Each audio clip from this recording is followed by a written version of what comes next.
తెలంగాణలో లోక్సభ ఎన్నికలు దగ్గర పడుతున్నటువంటి నేపథ్యంలో ఎన్నికల ప్రచారం వాడివేడిగా కొనసాగుతున్నటువంటి పరిస్థితి నెలకొంది. నువ్వా నీనా అనే విధంగా ఒకరిపై ఒకరు ఆరోపణలు ప్రత్యారోపణలు చేసుకుంటూ ప్రజల ముందుకు కూడా వెళ్తున్నటువంటి సిచ్యువేషన్ నెలకొంది. ప్రస్తుతం మనతో పాటు జహీరాబాద్ నుంచి ఎంపీగా పోటీ చేస్తున్నారు ఇటు గుర్రపు మచ్చేందర్ గారు, ఆల్ ఇండియా ఫార్వర్డ్ బ్లాక్ నుంచి పోటీ చేస్తున్నారు. వారు మనతో పాటు లైవ్లో ఉన్నారు.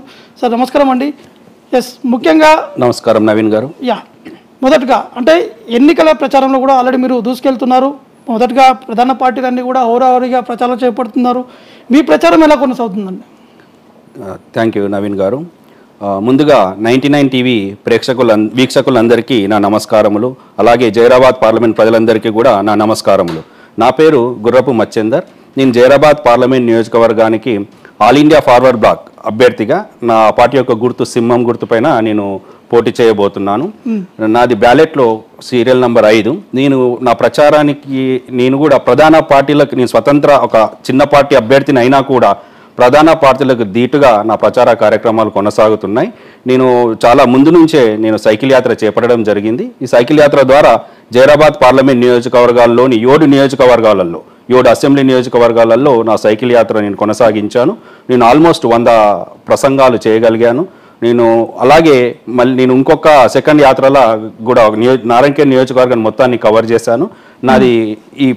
నా ప్రచార కార్యక్రమం రేపటి నుంచి మొదలవుతుంది.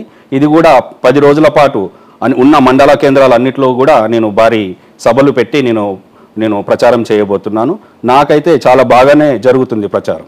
ఎందుకంటే సమయం కూడా లేదు, కేవలం 10 రోజులు మాత్రమే సమయం ఉంది. ఎందుకంటే పార్లమెంట్ అనేది 7 నియోజకవర్గాలు ఉంటాయి. 7 నియోజకవర్గాల్లో కూడా అక్కడ ఉన్నటువంటి పబ్లిక్ నుంచి వచ్చేటువంటి రెస్పాన్స్ ఏ విధంగా ఉంది? పబ్లిక్ నుంచి చాలా బ్రహ్మాండమైన రెస్పాన్స్ ఉంది. అందరూ నేను పోటీ చేస్తున్నానందుకు చాలా సంతోషపడుతున్నారు. నా ధైర్యానికి మెచ్చుకుంటున్నారు. మాకు నీలాంటి వాడు కావాలి, ఎవరు ధైర్యం చేయలేకపోతున్నారు.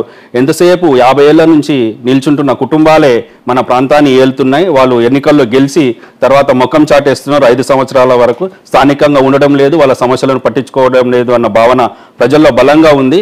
నేను ఎక్కడికి వెళ్ళినా నాకు బ్రహ్మరథం పడుతున్నారు. ప్రజలు నన్ను ఆశీర్వదిస్తున్నారు. నువ్వు తప్పకుండా గెలవాలి అన్న కోరికతో వాళ్ళు నన్ను చాలా మద్దతు చెప్తున్నారు. నేను అందరికి రీచ్ కాలేకపోయినా కూడా నేను ఒకరికి రీచ్ అయినా వాళ్ళకి సంబంధించిన వాళ్ళ బంధుమిత్రులతో కానీ అందరికీ చెప్పి నా గురించి వాళ్ళే స్వతహాగా ప్రచారం చేయడం కూడా జరుగుతుంది. అంటే ముఖ్యంగా పార్టీ సింబల్ అనేది కూడా మెయిన్గా ఉంటుంది. ఎందుకంటే పబ్లిక్ అనేది ఐడెంటిఫికేషన్ అనేది కూడా ఇంపార్టెంట్. దాంతోపాటు మీరు చేస్తున్నటువంటి ఈ యొక్క ప్రచారంలో ఎటువంటి సమస్యలు గమనించారు? నేను ప్రధానంగా నా పార్టీ యొక్క సింబల్ సింహం అనేది మిగతా గుర్తుల కంటే కూడా చాలా బలంగా ప్రజలకు తెలుసు. కాబట్టి నాకు ఆ సమస్య లేదు. కానీ చాలా ఇప్పటికీ ఎందుకు ఒక సమస్య ఉంది. ముఖ్యంగా ప్రతి గ్రామాలలో ఉన్న ప్రజలు ఏదో ఒక పార్టీకి ఎక్కువ మంది ఏదో ఒక పార్టీకి ఒక బానిసల్లాగా ఉన్నారు. ఎంతసేపు బీఆర్ఎస్ కార్యకర్తలు బీఆర్ఎస్ పార్టీ పరిధిలోనే ఉండడానికి, కాంగ్రెస్ వాళ్ళు కాంగ్రెస్ పార్టీ మీద అభిమానం, వాళ్ళ తాతల నుంచి కూడా అదే పార్టీకి ఓటు వేస్తున్నారు. వాళ్ళ సిద్ధాంతాలు తెలుసుకోకుండా, అసలు కాంగ్రెస్ పార్టీ మేనిఫెస్టో గురించి చదవకుండా, ఏం జరుగుతుందో తెలుసుకోకుండా కూడా ఆ విధంగా ఓటు వేయడం అనేది కొంచెం ఇబ్బందికరం. ముఖ్యంగా బీజేపీకి ఏమీ లేదు గ్రౌండ్ లెవెల్లో. కానీ యువత ఒక బ్రాండ్, సోషల్ మీడియాలో కనిపించే ఆ బ్రాండ్ని బట్టి ఓటు వేయాలి అని వాళ్ళు ఆలోచిస్తున్నారు. అది ప్రధాన సమస్య. తప్పకుండా నేను ఈ 10 రోజులలో ఇది ఛేదించి నేను తప్పకుండా అందరికీ కనెక్ట్ అయ్యి నేను ఎందుకు వచ్చాను, ఎందుకు పోటీ చేస్తున్నాను, నేను ఏం చేస్తాను అని చెప్పి తప్పకుండా నేను బ్రహ్మాండమైన ఓటింగ్ సాధించి నేను విజయం సాధిస్తాను. అంటే ముఖ్యంగా ఆల్ ఇండియా ఫార్వర్డ్ బ్లాక్ నుంచి కూడా మీరు పోటీ చేస్తున్నటువంటి నేపథ్యంలో ఇందాక అడిగినట్టు అంటే ఈ పొలిటికల్గా ఎంట్రీ ఎందుకు ఇవ్వాలనుకుంటున్నారు మీరు అసలు?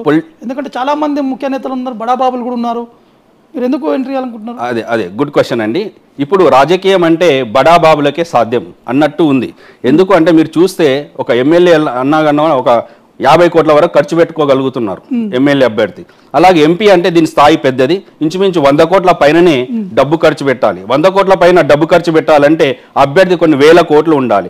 అంటే ఈ ప్రజాస్వామ్య దేశంలో 1000 కోట్లు ఉన్న వాళ్ళే ఎంపీలు అవ్వగలుగుతున్నారు, 1000 కోట్లు ఉన్న వాళ్ళే పార్లమెంట్లు మెట్టు ఎక్కగలుగుతున్నారు. ఇది మంచిది కాదు. ఇది రాను ఇలాగే కొనసాగితే మంచిది కాదు అన్న ఉద్దేశంతో ఒక చదువుకున్న విద్యావేత్తగా ప్రజలకు నిస్వార్థంగా సేవ చేయాలి, ప్రజల కోసం బతకాలి, జీవితకాలం నా జీవితాన్ని త్యాగం చేసి నా ప్రజలకు న్యాయం చేయాలి, ప్రజలతో స్థానికంగా ఉండాలి, వాళ్ళ సమస్యలు తీర్చాలి, ఎన్నో రకాల అభివృద్ధి కార్యక్రమాలు చేపట్టాలి అన్న ఆశ చిన్నప్పటి నుంచి నాకు చాలా ఉండింది. ఆ కాంక్షతోనే మీ ఫ్యామిలీ ఏమైనా పొలిటికల్ బ్యాక్గ్రౌండా లేకపోతే ఏంటిది? ఎందుకు నాకు పొలిటికల్ ఆలోచన ఎందుకు వచ్చింది? గుడ్ క్వశ్చన్ అండి. చిన్నప్పటి నుంచి మా నాన్నగారు కూడా గ్రామ స్థాయిలో పొలిటికల్గా ఉన్నారు. సో ఆ విధంగా నాకు అది వచ్చింది. మా నాన్నగారు కూడా చాలా న్యాయంగా మాట్లాడేవారు. ఎప్పుడైనా కూడా నా వ్యక్తిగతంగా నా మంచి కోసమే ఆలోచించడం అనేది మా నాన్న ద్వారా వచ్చింది. అలాగే మా అమ్మగారు కూడా ప్రస్తుతం ఎంపీపీగా ఉన్నారు. మా తమ్ముడు కూడా రాజకీయంగా కొన్ని పదవులు చేశారు. సో నాకు రాజకీయంగా చిన్న స్థాయి రాజకీయంగా ఉంది, కానీ నాకు చిన్నప్పటి నుంచి ప్రజల మీద చాలా అవగాహన ఉండేది. నేను చిన్నప్పుడు చదువుకున్నప్పటి నుంచి కూడా 6వ తరగతి నుంచి కూడా నేను ప్రజల గురించి ఆలోచించేవాడిని.